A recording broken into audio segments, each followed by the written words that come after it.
नमस्कार, मैं हूं आपके साथ अनुष्का और आप देख रहे हैं लाइव न्यूज दिल्ली। आइए रुक करते हैं लाइव न्यूज दिल्ली की सुपरफास्ट खबरों की ओर।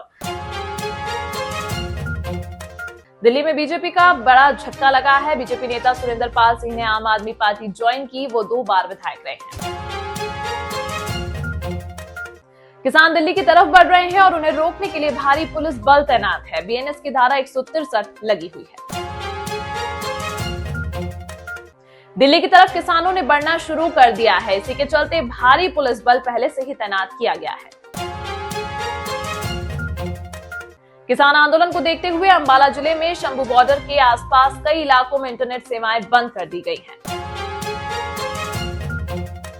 दिल्ली के पूर्व सीएम और आम आदमी पार्टी के संयोजक अरविंद केजरीवाल ने बीजेपी पर आरोप लगाते हुए कहा, दिल्ली में वोट बीजेपी कटवा रही है। 70वें बिहार लोक सेवा आयोग के छात्रों ने एक शिफ्ट एक टर्म में परीक्षा के सामान्यीकरण के संबंध में बिहार लोक सेवा आयोग कार्यालय के सामने विरोध प्रदर्शन किया। इसी के बाद पुलिस ने लाठीचार्ज किया। 101 किसानों का एक जत्था अपनी मांगों को लेकर शंभू बॉर्डर विरोध प्रदर्शन स्थल से दिल्ली के लिए पैदल मार्च शुरू कर चुका है। किसान आर पार के मूड में नजर आ रहे हैं। हालांकि अंबाला जिला प्रशासन ने भारतीय नागरिक सुरक्षा संहिता BNSS की धारा 163 के तहत एक आदेश जारी किया है, जिसमें जिले में 5 या अधिक लोगों की किसी भी गैरकानूनी सभा पर रोक है। जारी आदेश के मुताबिक अगले आदेश तक पैदल वाहन या अन्य साधनों से कोई भी जुलूस निकालने पर रोक लगा दी गई है। किसानों की दिल्ली मार्च करने की योजना को लेकर अंबाला में पुलिस ने भी अलर्ट जारी किया और वहां सुरक्षा स्थिति का आकलन करने के लिए वरिष्ठ अधिकारियों को सीमा पर भेजा। 101 किसानों के दल जो दिल्ली कूच करने की तैयारी में, वो मर्जीवाड़ा जत्था है। जो शख्स किसी मकसद के लिए खुद को कुर्बान कर देता है, हालांकि ये किसी भी हिंसा का सहारा नहीं लेता, उसे मर्जीवाड़ा कहा जाता है। बताया जाता है कि श्री गुरु तेग बहादुर साहिब ने मर्जीवाड़ा जत्था बनाया था और इसमें भाई मतीदास, सतीदास और भाई दयाला को भी शामिल किया था। 101 किसानों का यह जत्था निहत्थी और पैदल ही दिल्ली पहुंचेगा। इस जत्थे में शामिल किसानों से सहमति फॉर्म भी भरवाया गया। इस बार किसानों का जो आंदोलन हो रहा है, उसके पीछे संयुक्त किसान मोर्चा और किसान मजदूर मोर्चा है। किसान 26 अक्टूबर को सरकार के खिलाफ विरोध प्रदर्शन और समय पर धान खरीद सहित अपनी कई मांगों पर दबाव डालने के लिए संगरूर जिले के बदरुखा में बड़ी संख्या में जुटे हुए थे। इन विरोध प्रदर्शनों के परिणाम स्वरूप पंजाब के फगवाड़ा, संगरूर, मोगा और बटाला क्षेत्रों में नेशनल हाईवे अवरुद्ध हो गए थे। किसान शुक्रवार दोपहर 1 बजे दिल्ली के लिए कूच करेंगे। 101 किसानों का जत्था पैदल दिल्ली की ओर चलेगा। किसान नेता सरबंस सिंह पधेर ने बृहस्पतिवार को कहा कि 101 किसानों का एक जत्था शंभू बॉर्डर विरोध प्रदर्शन स्थल से शुक्रवार 1 बजे दिल्ली के लिए पैदल मार्च शुरू करेगा। साथ ही किसानों ने कहा कि अगर उन्हें बातचीत के लिए बुलाया जाएगा तो वो बात करेंगे। 101 किसानों के जत्थे की अगुवाई सुरजीत सिंह फूल करेंगे।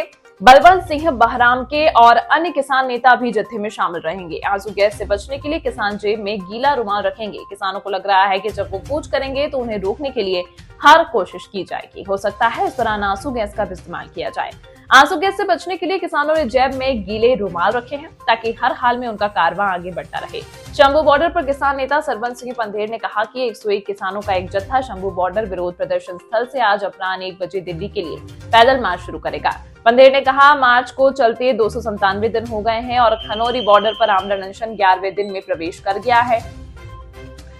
किसान ट्रैक्टर ट्रॉली ही नहीं बल्कि पैदल ही आ रहे हैं। हरियाणा में किसानों को रोकने के लिए धारा 163 लागू है। शंभू बॉर्डर और दिल्ली जालंधर नेशनल हाईवे पर भारी पुलिस बंदोबस्त किए गए हैं। दाता सिंहवाला और खनौरी बॉर्डर पर धारा 163 लगी है।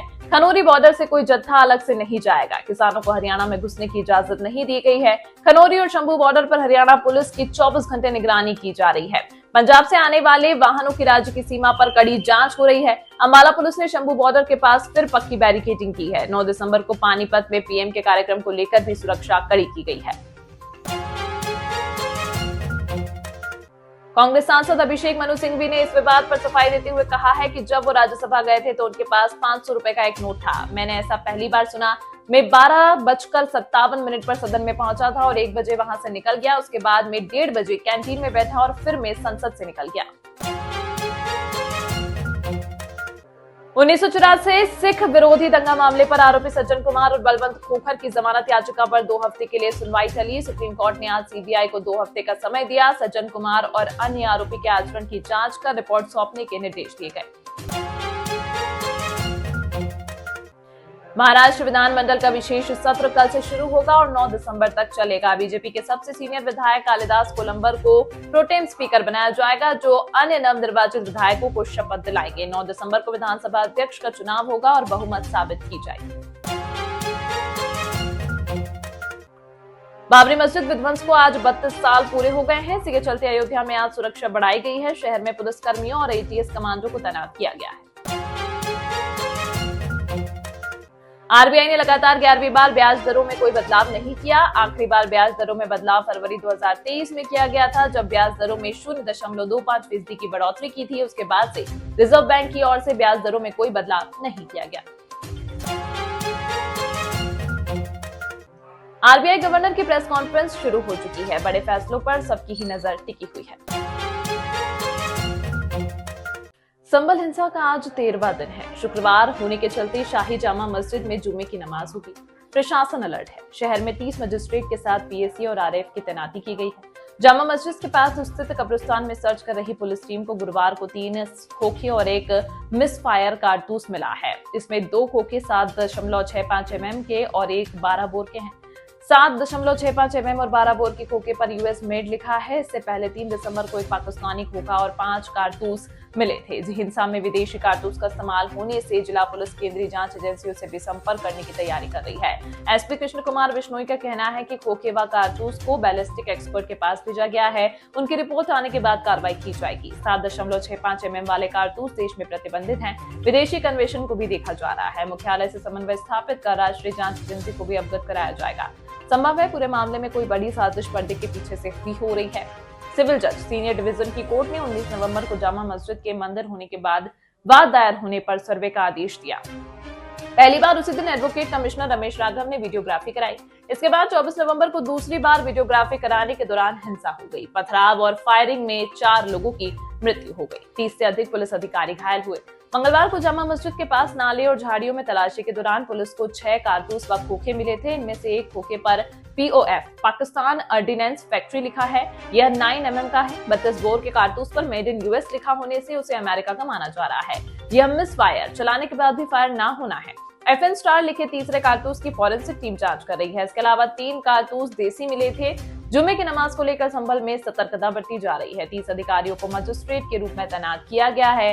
गुरुवार को डीएम डॉक्टर राजेंद्र पेंसिया ने प्रमुख लोगों और धर्मगुरुओं के साथ बैठक कर कहा कि नमाज के दौरान जामा मस्जिद पर भीड़ एकत्रित न हो। एसपी कृष्ण कुमार ने भी लोगों को अफवाहों पर ध्यान नहीं देने की अपील की। इधर डीआईजी मुनिराज जी की अगुवाई में पुलिस व प्रशासनिक अधिकारियों ने पुलिस पीएसी के साथ शहर में पैदल मार्च किया।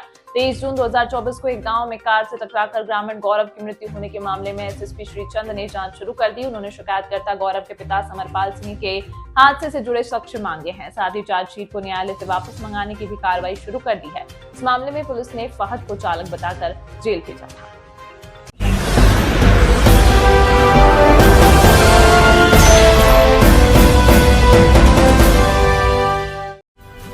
अभी सब्सक्राइब करें हमारे चैनल लाइव न्यूज दिल्ली को और साथ में बेल आइकन दबाना ना भूलें। Live news Delhi.